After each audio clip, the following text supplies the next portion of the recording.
আসসালামু আলাইকুম। আশা করি সবাই ভালো আছেন। আলহামদুলিল্লাহ আমিও ভালো আছি।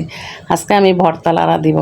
এই যে আমি পেঁয়াজ, মরিচ, রসুন, শুটকি সবগুলা একসাথে করে নিচ্ছি। দেখেন, এগুলাকে আমি এখন ব্লেন্ড করে নিব। তাই আমি ব্লেন্ড করে নিলাম। এখন আমি একটা কড়াইতে তেল দিয়ে, তেলটা গরম হওয়ার পরে মরিচটাকে দিয়ে দিচ্ছি। এটার নাম ভর্তা লাড়া। দেখেন আমি কিভাবে ভর্তা লাড়া দিতেছি। সবগুলো একসঙ্গে পাটায় বাটা নিলে বেশি মজা হয়, কিন্তু সম্ভব না পাটায় বাটা, তাই আমি ব্লেন্ড করে নিচ্ছি। সামান্য একটু পানি দিয়ে দিলাম। এখানে সব কিছু পরিমাণ মতো নিয়ে নিতে হবে। ঝাল যে যেমন খাবেন, কারণ এটার নাম হয়েছে ভর্তা লাড়া, অনেক লাড়তে হয়, এর জন্য হয়তো এটার নাম দিছে ভর্তা লাড়া। এটা কুমিল্লার একটা ভর্তা। আমরা আসলে কুমিল্লার মানুষ তো একটু শুটকি খাইতে পছন্দ করি, ভর্তা টর্তা খাইতে পছন্দ করি।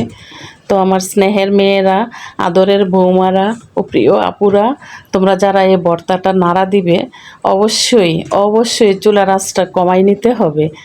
কিছুতে এটা চুলা বাড়াইয়া এই ভর্তা লাড়া দেওয়া যাবে না, এবং কি প্রচুর লাড়তে হয় যেন নিচে লেগে না যায়। চুলার আঁচ কিছুতেই বাড়ানো যাবে না, একদম মিডিয়াম হিটে এই ভর্তাটা লাড়া দিতে হয়। দেখো কিভাবে আমি সুন্দর করে ভর্তাটা লাড়া দিয়ে দিচ্ছি। যাদের যাদের এই ভর্তা পছন্দ তারা আমাকে কমেন্ট করে জানাবে, একটা লাইক দিবে। দেখো এই তো হয়ে গেল আমার ভর্তা লাড়া। যারা নতুন তারা অনেক সাবধানতার সাথে এই ভর্তাটা লাড়া দিতে হবে। এমনি এই ভর্তা লাড়া দিতে গেলে 100টা হাঁচি আসে, আর এক বক্স টিস্যু তো লাগবেই, মাস্ট। নতুবা এই ভর্তা খাওয়া যাবে না। এই ভর্তা লাড়া দেওয়াটা অনেক কঠিন।